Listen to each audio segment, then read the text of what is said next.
First, let's talk about renewable source energy. Imagine you can use one thing and release it back in a good way for people's benefit. So what is exactly the meaning of renewable energy? Renewable energy is the energy that has been derived from Earth's natural resources that are not finite or exhaustible, such as wind and sunlight. Renewable energy is an alternative to the traditional energy that relies on fossil fuels, and it tends to be much less harmful to the environment.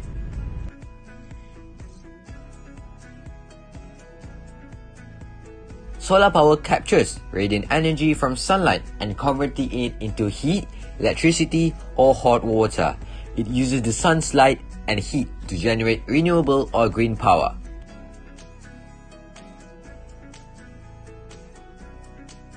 Hydroelectric harnesses the power of water and motion such as water flowing over a waterfall to generate electricity.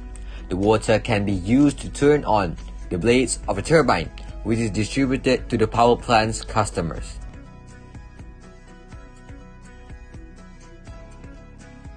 It uses wind turbines to generate electricity. Wind farms consist of many individual wind turbines, which are connected to the electric power transmission network.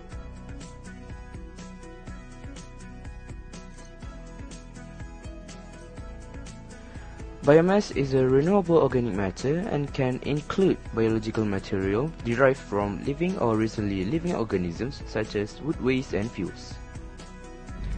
Secondly, I want to talk about the climate change. Imagine when we go outside for a walk at 80 degrees Celsius. Isn't that crazy? This is one of the bad effects of climate change. Climate change refers to long-term shift in temperatures and weather patterns. This shift may be natural, such as through variation in the solar cycle, but since the 80s, human activities have been the main driver of climate change, primarily due to the burning fossil fuels like coal, oil, and gas. Climate change, or more commonly known as global warming, is a long-term shift in global or regional climate patterns. Climate, which is usually confused with the term weather, refers to the long-term regional or even global average of temperature, humidity, and rainfall patterns over seasons, years, or decades.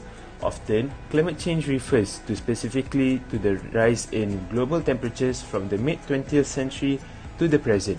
Some examples of climate change include the rising levels of seawater, which is caused by glaciers and ice sheets worldwide melting and adding water to the ocean,